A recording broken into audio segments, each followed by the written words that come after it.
بسم اللہ الرحمن الرحیم۔ السلام علیکم سامعین، یہ ہے کاشانِ بصیرت کا یوٹیوب چینل۔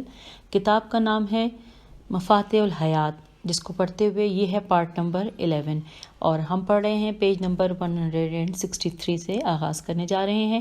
یہاں پر جو کہ ہم نے آغاز پچھلے آڈیو میں ہم نے اور آپ نے مل کر پڑھا تھا، وہ سفر کے حوالے سے ہم معلومات جان رہے تھے اور 10ویں فصل تھی سیر و سفر کے بارے میں، اور وہی ابھی تک 10ویں فصل ہی چل رہی ہے اور ہیڈنگ ہے مسافر کی زیارت اور جوابی زیارت۔ رسول اکرم صلی اللہ علیہ وآلہ وسلم کا فرمان ہے، مسلمان کی ذمہ داری ہے کہ جب وہ سفر کا آغاز کرے تو اپنے دوستوں کو اطلاع دے، اور اس کے دوستوں کی ذمہ داری ہے کہ جب وہ سفر سے واپس لوٹیں تو اس کی زیارت کے لیے جائیں۔ اور یہ ہے حوالہ الکافی جلد نمبر 2 صفحہ نمبر 174۔ ہم پیج 164 پہ آ گئے ہیں۔ امام حسن عسکری علیہ السلام اپنے آبائے کرام سے نقل کرتے ہیں کہ جب جعفر بن ابی طالب حبشہ سے لوٹے تو رسول اللہ صلی اللہ علیہ وآلہ وسلم ان کے احترام میں اٹھے۔ آپ نے 12 قدم ان کا استقبال کیا، انہیں گلے لگایا اور ان کی آنکھوں کے درمیان بوسہ دیا۔ جعفر سے ملاقات کی خوشی میں آپ کے آنسو نکل آئے۔ اور یہ ہے حوالہ کتاب الخصال صفحہ نمبر 484۔ جب رسول اللہ صلی اللہ علیہ وآلہ وسلم سفر سے لوٹتے تھے تو آپ امام حسن علیہ السلام اور امام حسین علیہ السلام سے ملنے جاتے تھے اور انہیں اپنی آغوش میں لیتے تھے۔ اور یہ ہے حوالہ اعلام الورا بآلام الہدا صفحہ نمبر 124۔ پھر نیکسٹ ہیڈنگ ہے سفر کے بارے میں جناب لقمان کی نصیحتیں۔ بروایت امام صادق علیہ السلام، لقمان نے اپنے بیٹے سے کہا کہ جب تو کسی جماعت کے ساتھ سفر کرے تو اپنے اور ان کے معاملات کے بارے میں ان کے ساتھ زیادہ مشورہ کیا کر، ان کے سامنے بہت مسکرایا کر، اپنا زاد راہ ان پر خرچ کر، ان کی دعوت قبول کر، ان کی مدد میں جلدی کر، نیز طویل سکوت، نماز کی کثرت اور سخاوت کو اپنا وتیرہ بنا، ان کا برحق گواہ بن، جب وہ مشورہ کریں تو انہیں صحیح مشورہ دے، تحقیق اور غور و فکر سے پہلے قطعی اظہار نظر نہ کر، نشست و برخاست، سونے کھانے پینے، نماز پڑھنے اور اپنی عقل و حکمت سے کام لینے کے بعد مشورے کا جواب دے، کیونکہ جو شخص مکمل اخلاص اور خیر خواہی کا ثبوت نہ دے اس کی رائے کو خدا سلب کرتا ہے اور امانت واپس لے لیتا ہے۔ تو جب ہم سفروں کو جاتے دیکھے تو ان کے ساتھ چل، اور جب تو انہیں کام کرتے دیکھے تو ان کے ساتھ کام کر، جب وہ کوئی صدقہ یا قرضہ دیں تو تو بھی اس میں حصہ لے اور اپنے سے بڑوں کی بات سنا کر، اور اپنے سے بڑوں کی بات سنا کر، جب وہ تجھے کوئی حکم دیں یا تجھ سے کسی چیز کا تقاضا کریں تو مثبت میں جواب دے اور مخالفت نہ کر، کیونکہ انکار پستی و بیچارگی کی علامت ہے۔ جب تو راستے میں سرگرداں ہو جائے تو اتر جا، جب تجھے منزل کے بارے میں شک ہو جائے تو رک جا اور آپس میں سوچ بچار اور مشورہ کر۔ جب ایک شخص نظر آئے تو اس سے راستہ نہ پوچھ، کیونکہ بیابان کے اندر ایک شخص گمراہ کنندہ ہو سکتا ہے اور ممکن ہے کہ وہ چوروں کا جاسوس ہو یا وہ شیطان ہو جس نے تمہیں سرگرداں کر دیا ہے۔ ہم پیج 165 پر آ گئے ہیں۔ 2 افراد سے بھی بچنا، مگر یہ کہ تجھے کوئی ایسی دلیل مل جائے کہ جس کا مجھے علم نہیں، کیونکہ جب عاقل اپنی آنکھ سے کوئی چیز دیکھتا ہے تو حق کو پہچان لیتا ہے، اسی طرح حاضر اس چیز کا مشاہدہ کرتا ہے جسے غائب نہیں دیکھ سکتا۔ نیکسٹ پیراگراف ہے، بیٹا جب نماز کا وقت آ جائے تو اس میں کسی صورت تاخیر نہ کر اور اسے بجا لا کر آسودہ ہو جا، کیونکہ نماز انسان کی گردن پر ایک قرض ہے۔ جماعت کے ساتھ نماز پڑھ، اگرچہ نیزے کی نوک پر ہی کیوں نہ ہو۔ سواری کے اوپر نہ سونا، کیونکہ یہ اس کی پشت کو جلد نرم کر دیتا ہے اور یہ عاقلوں کا کام نہیں ہے، مگر یہ کہ تو کجاوے کے اندر ہو اور آرام کرنے کی گنجائش ہو۔ جب تو منزل کے قریب پہنچے تو سواری سے اتر جا اور اپنی غذا سے پہلے اسے غذا فراہم کر، کیونکہ وہ بھی تیری طرح جاندار ہے۔ اگر کہیں رکنا چاہو تو ضروری ہے کہ وہ جگہ سرسبز و شاداب ہو، اس کا رنگ دلکش ہو، اس کی زمین نرم اور گھاس زیادہ ہو۔ اترنے کے بعد بیٹھنے سے پہلے 2 رکعت نماز پڑھ، قضائے حاجت کے لیے دور چلا جا، حرکت سے پہلے بھی 2 رکعت نماز پڑھ کہ پھر اس سرزمین سرزمین کو الوداع کہتے ہوئے اس سرزمین اور اس کے لوگوں کے لیے دعا کر، کیونکہ ہر جگہ فرشتے رہتے ہیں۔ ممکن ہو تو کھانے سے پہلے اس میں سے کچھ صدقہ دے دے جب تک تو سوار ہے، خدا کی کتاب پڑھا کر۔ اور اس کے حوالے سے لکھا ہے حاشیے میں کہ عہد اسلام میں کتاب خدا سے مراد قرآن ہے، جو سابقہ آسمانی کتابوں کی تصدیق کرتا ہے اور ان کے حقیقی پیغام کا حامل ہے۔ پھر لکھا ہے کہ اور کام کے وقت خدا کی پاکیزگی بیان کر، جب کوئی کام نہ ہو تو دعا کیا کر، رات کی ابتدا سے لے کر انتہا تک مسلسل سفر کرنے سے پرہیز کر، سفر کے دوران اپنی آواز بلند نہ کر۔ اور یہ ہے حوالہ مکارم الاخلاق، صفحہ نمبر 252 اور 253۔ اور ہم نے یوں پیج نمبر 166 بھی مکمل کر لیا ہے، اور اب ہم 11ویں فصل پڑھنے جا رہے ہیں جو کہ پیج 167 سے آغاز ہو رہی ہے، اور اس کی مین ہیڈنگ ہے نیند اور بیداری۔ نیند اور بیداری اس انسان کی بنیادی ضروریات کا حصہ ہیں۔ دوبارہ پڑھتے ہیں، نیند اور بیداری انسان کی بنیادی ضروریات کا حصہ ہیں جن کی درست نظام بندی ضروری ہے۔ سونا جسم و جان کی قوت و استواری کا باعث ہے۔ اگر نیند کا نظام مختل ہو جائے تو انسان کی روزمرہ زندگی میں دن کے وقت ذمہ داریوں کی ادائیگی کا نظام مشکلات سے روبرو ہوگا۔ اہل بیت علیہ السلام کی احادیث میں کاموں کا انجام دہی سے مربوط بعض حالتوں کی رعایت، سونے کے آداب، سونے کے اوقات اور نیند میں افراط و تفریط کے بارے میں خاص ہدایت مذکور ہیں، جن میں سے بعض کا تذکرہ اس فصل میں کیا جائے گا۔ آئیے سب سے پہلے جو ہیڈنگ ہے وہ ہے سونے کے آداب۔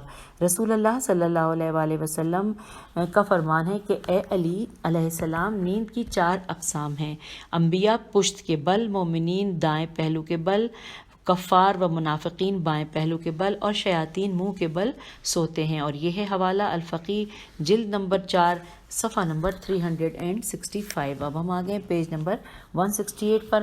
امیر المومنین علیہ السلام فرماتے ہیں، سونے کی 4 قسمیں ہیں۔ انبیاء پشت کے بل لیٹ کر سوتے ہیں جبکہ ان کی آنکھیں وحی الہی کے حصول کی خاطر بیدار ہوتی ہیں۔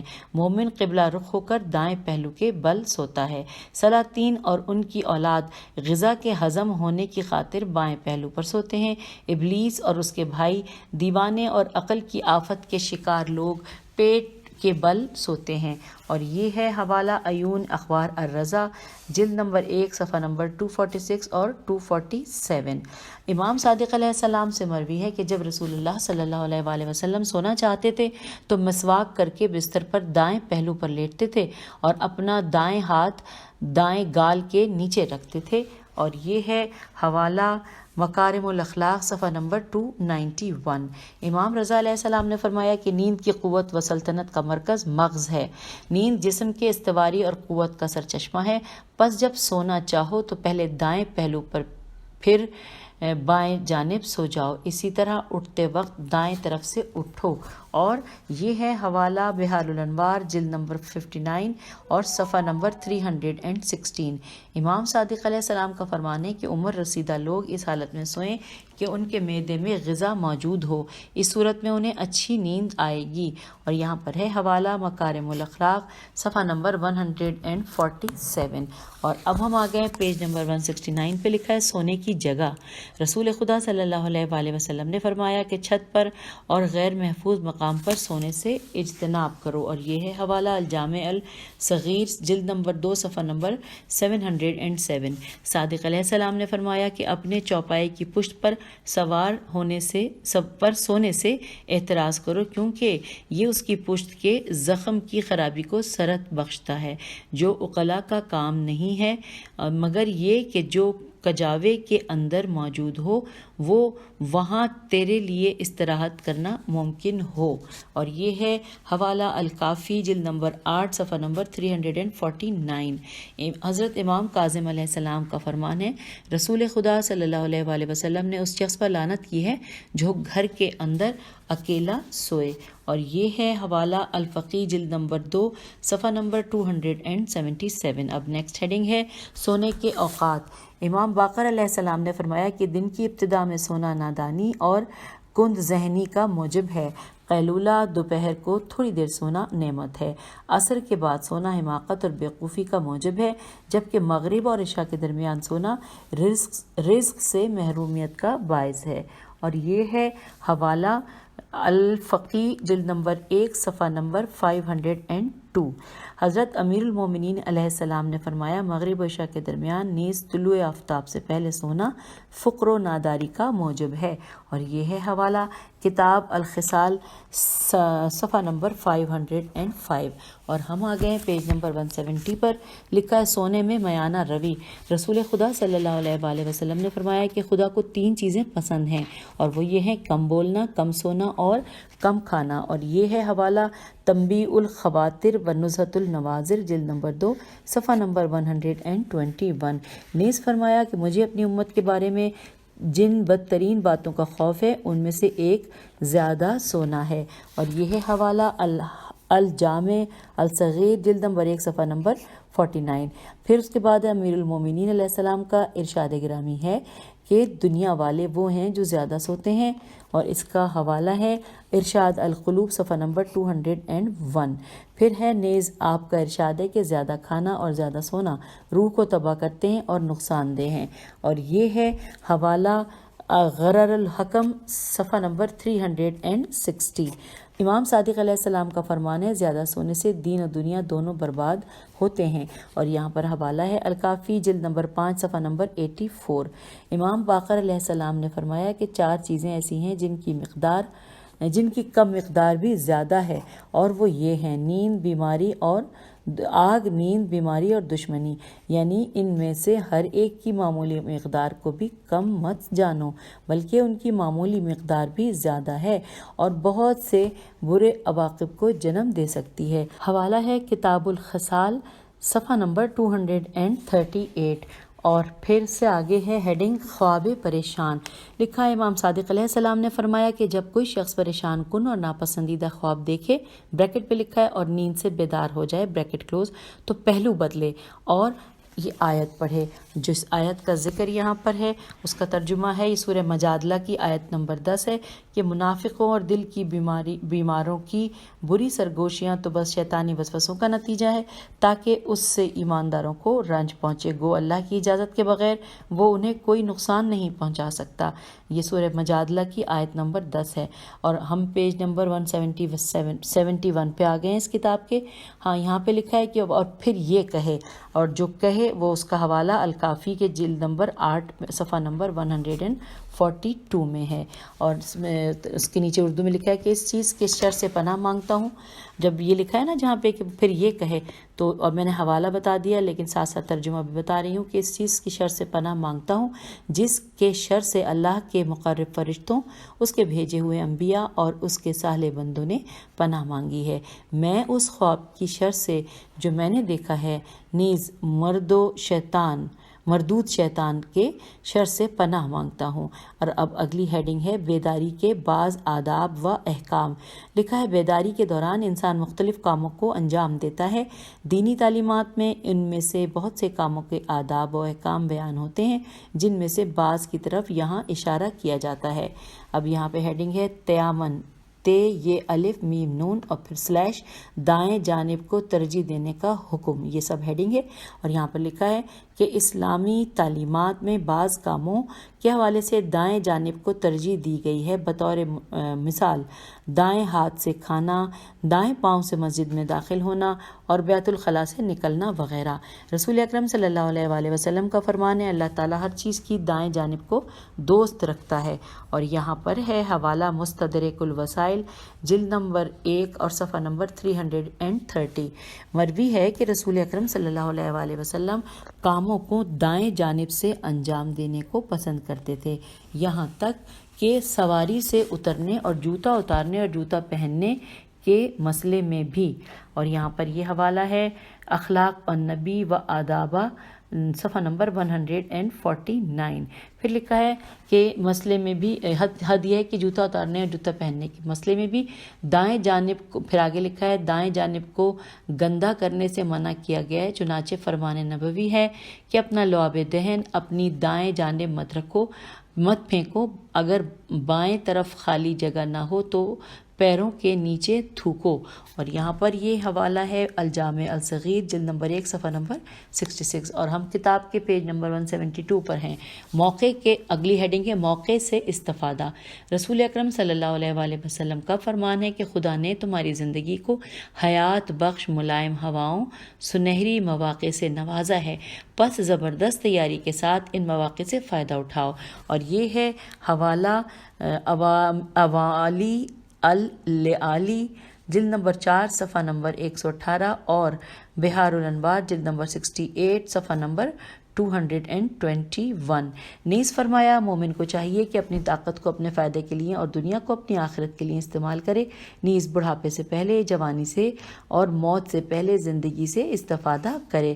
اور حوالہ میں آپ کی سماعتوں کی نظر کر رہی ہوں کہ الکافی جلد نمبر 2 صفحہ نمبر 70۔ امیر المومنین علی علیہ السلام کا فرمان ہے مواقع بادل کی طرح زندگی کے افق سے گزرتے ہیں، جب بھی اچھے مواقع سامنے آئیں تو انہیں غنیمت شمار کرو اور ان سے استفادہ کرو۔ اور یہ ہے حوالہ نہج البلاغہ حکمت نمبر 21۔ پھر ہے مناسب موقع جلد گزر جاتا ہے اور دیر سے واپس آتا ہے، یہ حوالہ غرر الحکم صفحہ نمبر 473۔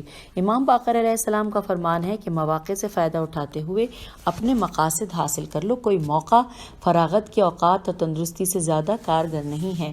اور یہ ہے حوالہ نمبر تحفہ العقول صفحہ نمبر 286۔ ہم کتاب کے پیج نمبر 173 پر آ گئے ہیں۔ لکھا ہے نیز فرمایا کہ جب مناسب موقع آ جائے تو کوتاہی نہ کرو، کیونکہ یہ وہ میدان ہے جس میں ہارنے والا نقصان سے دوچار ہوتا ہے۔ اور یہ ہے حوالہ تحفہ العقول صفحہ نمبر 286۔ پھر آگے چلتے ہیں۔ امیر المومنین علیہ السلام کا فرمان ہے روز و شب تیرے وجود کے اندر محو عمل ہیں، بس تو ان دونوں کے اندر سعی و کوشش کر، یہ دونوں تجھ سے لیتے ہیں پس تو ان سے فائدہ حاصل کر۔ اور یہ ہے حوالہ نمبر 3 یعنی کہ غرر الحکم صفحہ نمبر 151۔ نیز آپ کا ہی فرمان ہے کہ جن لوگوں کا وقت ہاتھ سے نکل جاتا ہے وہ مہلت طلب کرتے ہیں، لیکن جن کے پاس ہنوز مہلت موجود ہوتی ہے وہ غفلت اور کوتاہی برتتے ہیں۔ اور یہ ہے حوالہ نہج البلاغہ حکمت نمبر 285۔ اب آگے نقطہ لکھا ہوا ہے، نقطہ ہیڈنگ ہے، لکھا ہے وقت کی بدولت یاقوت ہاتھ آتا ہے، لیکن یاقوت کے ذریعے وقت ہاتھ نہیں آ سکتا۔ امیر المومنین علیہ السلام کے بقول فضول گزرنے والا وقت مقت ہے، میم قاف تے، اور یہ انورٹڈ کاما میں ہے۔ اور اس بات کا حوالہ یہاں پر لکھا ہے کہ مقت میم قاف تے وہ امر جو پشیمانی، غصے، بیزاری اور تنفر کا موجب ہو۔ اگلی ہیڈنگ ہے جوانی کا طلائی موقع۔ امیر المومنین علیہ السلام کے فرمان کے مطابق وہ جوان جو تن پروری کا دل دادا ہو، صحت و سلامتی کے ایام میں کوئی سرمایہ فراہم نہ کرے، زندگی کی ابتدائی فرصتوں اور طاقت کے اوقات میں درس سے عبرت نہ لے اور زندگی کے درخشاں ترین ایام کو مفت میں گنوا دے، وہ کیا اپنے بڑھاپے میں ذلت اور شکست کے علاوہ کسی اور چیز کی امید رکھ سکتا ہے؟ اور یہاں پر حوالہ ہے نہج البلاغہ خطبہ نمبر 83۔ آگے چلتے ہیں۔ آپ کا فرمان ہے جو شخص اپنے آپ کو غیر ضروری کاموں میں مشغول رکھتا ہے وہ اس طرز عمل کے باعث اپنے ضروری امور کو برباد کر دیتا ہے۔ حوالہ ہے غرر الحکم صفحہ نمبر 235۔ ہم آگئے پیج نمبر 174 پہ۔ لکھا ہے کہ آپ کی بعض دیگر روایات میں مذکور ہے کہ جب کسی چیز کا موقع فراہم ہو تو اسے اچک لو، کیونکہ جب موقع ہاتھ سے نکل جائے تو تم ہاتھ ملتے رہ جاؤ گے اور اسے حاصل نہیں کر سکو گے۔ اور یہ ہے حوالہ غرر الحکم صفحہ نمبر 473۔ آگے چلتے ہیں کہ جو شخص ہاتھ آیا ہوا موقع گنوا دے وہ یقین رکھے کہ اس سے ہاتھ دھو بیٹھے گا۔ اور یہاں پر حوالہ ہے غرر الحکم صفحہ نمبر 474۔ پھر ہے موقع کو گنوا دینا غم و اندوہ کا موجب ہے، جو کہ نہج البلاغہ حکمت نمبر 118 اس کا حوالہ ہے۔ پھر آگے چلتے ہیں۔ پھر لکھا ہے کہ جب موقع فراہم ہو تو اس سے فائدہ اٹھاؤ تاکہ بعد میں پشیمانی نہ ہو۔ اور یہ ہے حوالہ نہج البلاغہ نامہ 31۔ پھر اس کے بعد لکھا ہے، یہ فارسی کا ایک شعر ہے، میں کوشش کرتی ہوں پڑھنے کی، لیکن اس سے بہتر ہے کہ میں اس کا ترجمہ پڑھ لوں کیونکہ فارسی مجھے آتی نہیں ہے۔ جب تک دم میں دم ہے محنت کرو، کیونکہ کمزور پڑنے کے بعد اپنا سر پیٹتے رہ جاؤ گے۔ اب آئیے اگلی ہیڈنگ کی جانب، لکھا ہے گناہ کے تصور سے رہائی۔ جب گناہ کا تصور کسی شخص کے ذہن پر حملہ آور ہو تو اسے چاہیے کہ اسے انجام نہ دے، نیز خدا کے ہاں پناہ لیتے ہوئے اور اس پر توکل کے سہارے شیطان کے دام سے رہائی حاصل کرے۔ امام صادق علیہ السلام کا فرمان ہے کہ جو شخص گناہ کا سوچے وہ اسے انجام نہ دے، کیونکہ بسا اوقات بندہ خدا کے سامنے کسی گناہ کا مرتکب ہوتا ہے اور خدا فرماتا ہے کہ میری عزت و جلالت کی قسم، اب کے بعد تجھے کبھی نہیں بخشوں گا۔ اور یہ ہے حوالہ الکافی جلد نمبر 2 صفحہ نمبر 272۔ پھر لکھا ہے خدا کی یاد گناہ سے رہائی کا طریقہ، یہ ہیڈنگ تھی۔ شیطان اس شخص سے غافل نہیں ہوتا جو اپنے آپ سے غافل ہو جائے، بس انسان کو چاہیے کہ اپنا احتساب کرتا رہے اور اپنے سرمایہ حیات سے بخوبی استفادہ کرتا رہے۔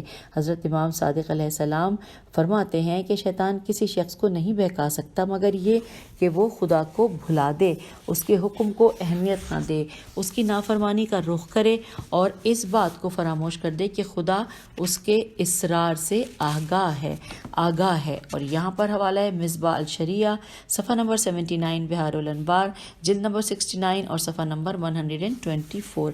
ہم آ گئے ہیں پیج نمبر 175 پر۔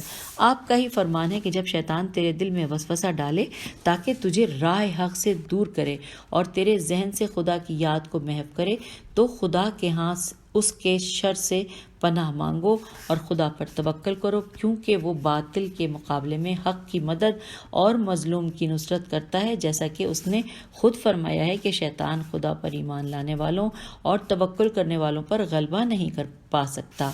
نیکسٹ پیراگراف میں ہے کہ امیر المومنین علیہ السلام کے بقول انسان پر شیطان کے حملہ آور ہونے کا مؤثر ترین موقع وہ ہے کہ جب انسان گناہوں مثلا خود پسندی، خود بینی اور خود محوری وغیرہ ڈیش لگا ہوا ہے اس کے بعد کے وسوسے کا شکار ہو کر دوسروں کی زبانی اپنی تعریف و تمجید، چاپلوسی اور خوشامد کا دلدادہ ہو جائے اور ان حالتوں کے شر سے خدا کے ہاں پناہ نہ مانگے۔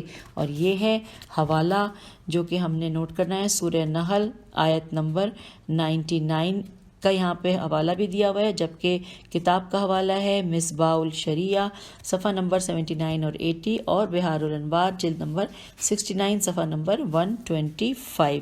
آئیے اب آگے کی طرف چلتے ہیں۔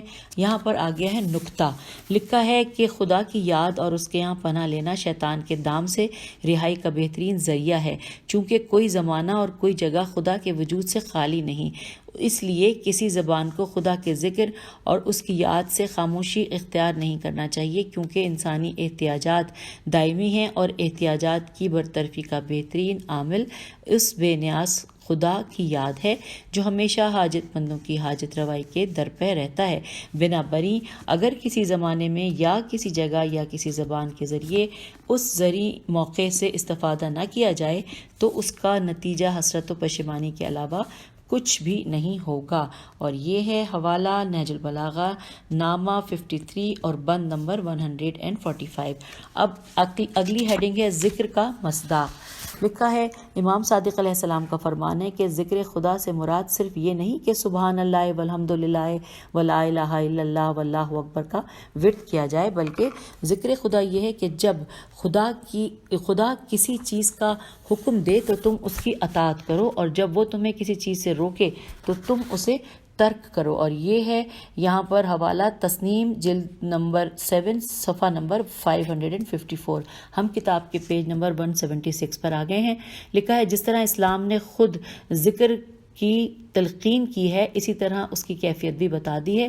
اسلام چاہتا ہے کہ ذکر کرنے والا ان اذکار سے استفادہ کرے جو خود شارع مقدس سے نے بنائے ہیں اور خود ساختہ اذکار کے پیچھے ہرگز نہ جائے۔ بزرگ ارباب معرفت کی بھی یہی نصیحت ہے۔ معصور ذکر بریکٹ میں لکھا ہے کہ وہ ذکر جو شارع مقدس سے منقول ہو بریکٹ کلوز، خواہ زبان کے ذریعے ہو یا قلم کے ذریعے، ایک پسندیدہ عمل تو ہے، لیکن یہ ذکر صالح صالح اعمال میں سر فہرست بریکٹ میں لکھا ہے سید الاعمال نہیں ہو سکتا، بلکہ ذکر قلبی کے جو تمام اعضاء پر نظر رکھتا ہے اور ذکر کرنے والا رضا الہی کے بغیر بست و کشاد، لین دین اور پکڑ دھکڑ میں قادر نہیں ہوتا ہی تمام اچھے اعمال کا سردار ہے، یہاں تک کہ زبان یا قلم کے ذکر کو بھی شامل ہے، یعنی اس کی سیرت اور روش انصاف اور دوسروں کی مدد کرنے سے متصف ہوتی ہے، اس کی حیثیت صرف دینی ہوتی ہے، پس ان کا ذکر خدا کا ذکر ہے۔ اور یہ ہے حوالہ الکافی جلد نمبر 2 صفحہ نمبر 144۔ پھر لکھا ہے کہ امام صادق علیہ السلام نے فرمایا کہ جو شخص کثرت سے خدا کو یاد کرے خدا اسے اپنی بہشت کے سائے میں جگہ دیتا ہے۔ اور یہ ہے حوالہ رے کاف تسنیم جلد نمبر 7 اور صفحہ نمبر 555۔ پھر ہے نکتہ، لکھا ہے ذکر خدا کی کثرت اس کے دشمنوں کو دفع کرتی ہے اور پاس آنے نہیں دیتی، کیونکہ شیطان اپنے پورے لشکر اور اندرونی و بیرونی عملے کے ساتھ دل کے اندر وسوسہ اور رخنہ ڈالنے کے درپے ہوتا ہے، جبکہ اسے سنسار کرنے کا مؤثر ذریعہ مسلسل ذکر ہے، اسی کے ذریعے اس کے نفوذ کو روکا اور اس کے نقصانات کو دور کیا جا سکتا ہے، کیونکہ اگر انسان کی سستی سے شیطان کے اندر نفوذ کر جائے اس کے اندر نفوذ کر جائے تو اس کے تلخ اثرات کو ذکر کی کثرت کے ذریعے دفع کیا جا سکتا ہے۔ اسی طرح ذکر جذب کا ذریعہ بھی ہے، بندہ مجذوب خدا تب ہوگا جب وہ اس کی یاد میں غرق رہے، بنابراین اسے ہمیشہ یاد خدا میں مشغول رہنا چاہیے تاکہ ان بے شمار برکتوں سے بہرہ مند ہو جائے۔ اور یہ ہے حوالہ الکافی جلد نمبر 2 صفحہ نمبر 500۔ پھر آگے چلتے ہیں، اس صورت میں خوف الہی انسان کے پورے وجود کو گھیر لے گا، یوں اس کا دل نرم اور اس کا باطن مطمئن و پرسکون ہو جائے گا اور اس کی آنکھوں سے شوق کے آنسو نکل آئیں گے۔ ہم پیج 177 پر آئے ہیں، یہاں پر فارسی کا ایک بند لکھا ہے جو کہ حوالہ ہے منتقال تیر صفحہ نمبر 256۔ میں ہجے کر دیتی ہوں، کتاب میم نون توئے قاف الف لام توئے یہ رے، اور اس کا ترجمہ ہے کہ جو آنسوؤں کا دریا بہائے اس سے کہو آؤ کہ وہ اس منزل کا حقدار ہے، جو شخص خون کے آنسو نہ بہائے اس سے کہو کہ وہ چلا جائے، کیونکہ اس کا ہم سے کوئی واسطہ نہیں ہے۔ ہم آ گئے ہیں پیج نمبر 178 پر، اور یہاں پر ہم پڑھنے جا رہے ہیں 11ویں فصل ورزش اور تعمیری تفریح۔ آئیے مل کر پڑھتے ہیں۔ مثبت تفریح اور ورزش انسانی سلامتی کے لیے مؤثر کردار ادا کرتے ہیں۔ اہل بیت علیہ السلام کی احادیث میں اسے خصوصی اہمیت دی گئی ہے اور اس کے بعض مصادیق کا تذکرہ کیا گیا ہے۔ جائز تفریح کے مثبت آثار میں سے ایک یہ ہے کہ یہ انسان کو دینی اور دنیاوی زندگی کے امور کی انجام دہی میں مدد دیتی ہے۔ رسول اکرم صلی اللہ علیہ وآلہ وسلم کا فرمان ہے، عقل مند آدمی ہر دن کے اوقات کو 4 حصوں میں تقسیم کرتا ہے، ان میں سے ایک حصے کو حلال نعمتوں سے استفادہ کرنے کے لیے مختص کرتا ہے، یہ حصہ دیگر 3 حصوں کو قوت فراہم کرتا ہے، نیز دل کو اطمینان و سکون سے ہمکنار کرتا ہے۔ اور یہاں پر حوالہ ہے معانی الاخبار صفحہ نمبر 334۔ اب ہیڈنگ ہے تعمیری تفریح کی اہمیت۔ رسول خدا صلی اللہ علیہ وآلہ وسلم نے فرمایا کہ کھیل تفریح کیا کرو، کیونکہ مجھے یہ بات ناپسند ہے کہ تمہارے دین کے اندر سخت گیری اور شدت پسندی کا مشاہدہ ہو۔ اور یہاں پر یہ حوالہ ہے الجامع الصغیر جلد نمبر 1 صفحہ نمبر 239، اور ہم کتاب کے پیج نمبر 179 پہ آ گئے ہیں۔ پھر لکھا ہے کہ امیر المومنین علیہ السلام قرآنی آیت سورہ قصص آیت نمبر 77 کے حوالے سے اس کا ترجمہ پڑھ رہی ہوں کہ اپنے دنیاوی حصے کو فراموش نہ کرو۔ اس کی تفسیر میں فرماتے ہیں کہ اپنے حصے کی دنیاوی سلامتی، توانائی، فراغت، جوانی، چستی و نشاط، خوشحالی اور مال و دولت کو فراموش نہ کرو اور ان سے مثبت استفادہ کرتے ہوئے آخرت کی فکر کرو۔ اور یہ ہے حوالہ الدعوات صفحہ نمبر 122۔